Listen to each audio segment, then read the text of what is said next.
Buttons. Buttons are fasteners used on clothing. And buttons must be sewn on using a double knotted thread.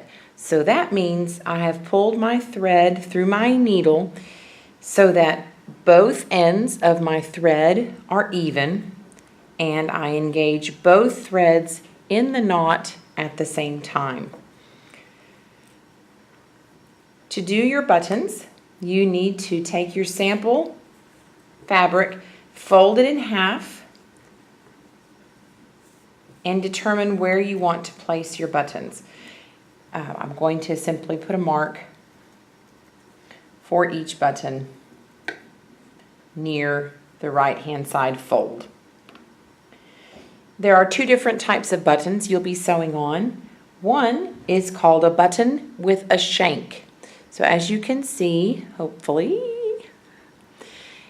there is a plastic, or if it's a metal button, there'll be a metal loop on the back side of the button. That is what you'll actually be sewing to the fabric. The other type of button you'll be sewing is a button with eyes. This particular button has 4 eyes, and you can also find them with 2 eyes in them. I'm going to set this one aside and work with the button with a shank first. All right, now, where I have placed my mark on the fabric, there are already 2 layers of fabric. I never sew a fastener on a single layer of fabric. It will pull out too easily. So I've already got a double layer. To make it even stronger and easy to sew on, I'm simply going to pinch and fold right where I want my button to sit. So hopefully you can still see the mark that I placed there. Take the button with the shank and set it so that the shank is now centered. The opening of the shank is now centered over your mark. With the needle away behind the fabric, behind the shank, place the pointed end of the needle through the folded edge of the fabric and through the shank. Bring that up and pull the knot so it is now sitting on the underside of that fold. Simply repeat this process 4 to 6 times, depending on the size of your button. If you have a small button like this, it's lightweight, 4 trips around will be fine. If your button is larger, heavier, then you probably need closer to 6. I'm going to split the difference and do 5. That was 4, so 1 more stitch. I'm going through all the layers of the fabric there. All right, so now you can see that I have stitches around the shank. To finish this, I'm simply going to pass my needle through some of the threads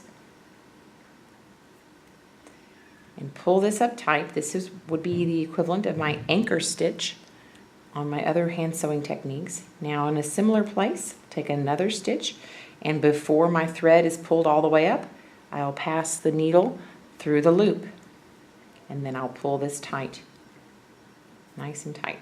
Snip my thread close to the knot, maybe, and the button with a shank is now attached. You simply open out your fabric, and from the front side it's well attached. From the back side, all you see are a few little loops of thread that have come through all 4 layers. All right, now I need to re-knot my thread. I have plenty left here to do my next button.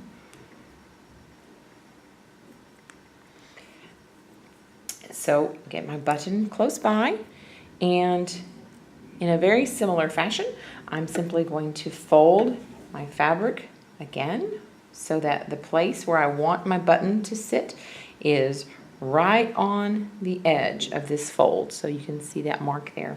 Now I'm going to go ahead and put my needle through that fold just to the right of that mark.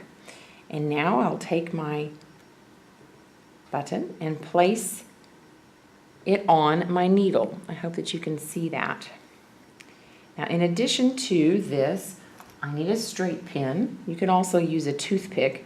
I don't have any of those handy, so I'm going to use a straight pin, and you'll see why in a moment. Lay your straight pin across your button so that, and you have to pinch all this together. Can you see how I'm pinching these layers together?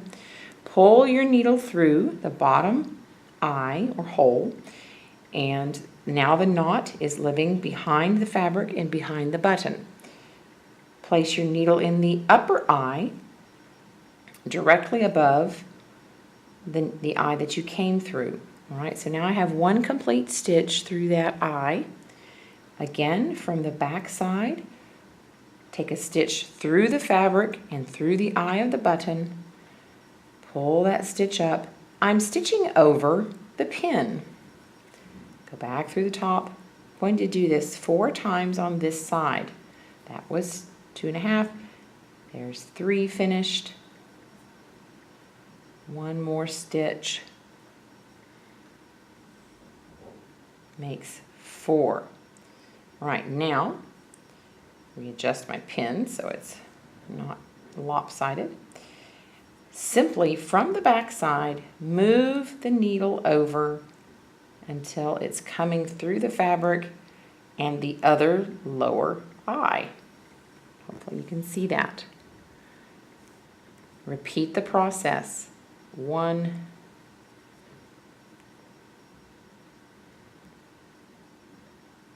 my knot is in the way. There we go. 2,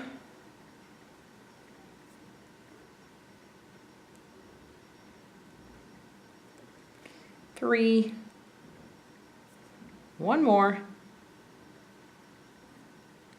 4, and pass my needle through 1 more time. Now, my thread should be between the button and the fabric. It's time to remove this pin. Simply slide the pin out. That pin allowed you to have just enough extra space so that you can pull up on the button and see some thread between your fabric and the button. Now, to finish off, we're going to create a thread shank.